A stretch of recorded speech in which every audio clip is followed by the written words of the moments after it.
วันที่26สิงหาปี2024นี้กระทรวงป้องกันประเทศได้จัดพิธีต้อนรับสหายพลโทจิ้งวันเกวียตเลขาธิการศูนย์กลางพรรคคอมมิวนิสต์เวียดนามหัวหน้ากรมใหญ่การเมืองกองทัพประชาชนเวียดนามอย่างเป็นทางการในการมาเยี่ยมยามและเฮ็ดเวียกอยู่สาธารณรัฐประชาธิปไตยประชาชนลาวในระหว่างวันที่26ถึงวันที่28สิงหาปี2024นี้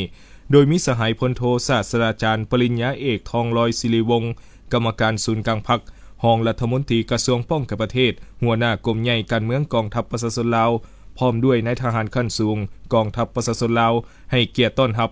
ภายหลังนางสาวมอบช่อดอกไม้แล้วสหายพลโทศาสตราจารย์ปริญญาเอกทองลอยศิริวงศ์ได้เฮียนเชิญสหายพลโทจิ้งวันเกวียตไปยังแท่นเกียรติยศเพื่อเคารพธงชาติเวียดนามลาวตามลำดับ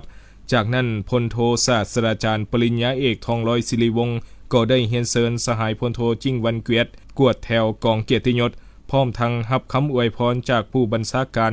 กองเกียรติยศกองทัพประชาชนลาวและสัมผัสมือกับคณะทางการทั้งสองฝ่ายตามลำดับ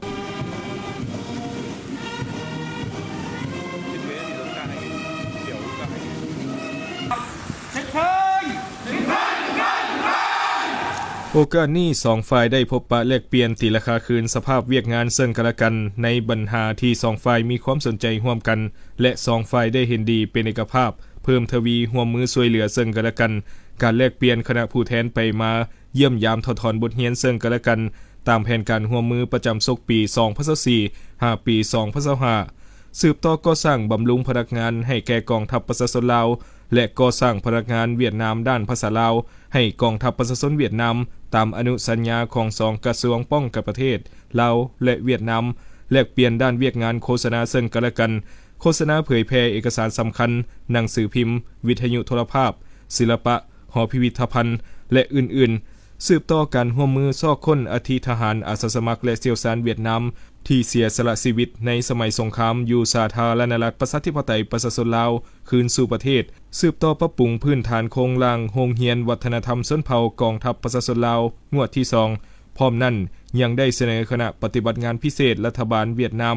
ช่วยทุนเพื่อก่อสร้างซ่อมแปลงยกระดับอนุสาวรีย์ร่วมสัมพันธ์สู่รบลาวเวียดนามอยู่3แขวงของลาวคือแขวงเวียงจันทน์จับปะสักและไสสมบูรณ์ในโอกาสเดินทางมาเยี่ยมยามและเฮ็ดเวียกอยู่สาธารณรัฐประชาธิปไตยประชาชนลาวสหายพลโทจิ้งวันเกวียตเลขาธิการศูนย์กลางพรรคคอมมิวนิสต์เวียดนามหัวหน้ากรมใหญ่การเมืองกองทัพประชาชนเวียดนามพร้อมด้วยคณะครั้งนี้ยังได้เข้าวางพวงมาลาอยู่อนุสาวรีย์นักรบนิรนามดาวแดงอีกด้วย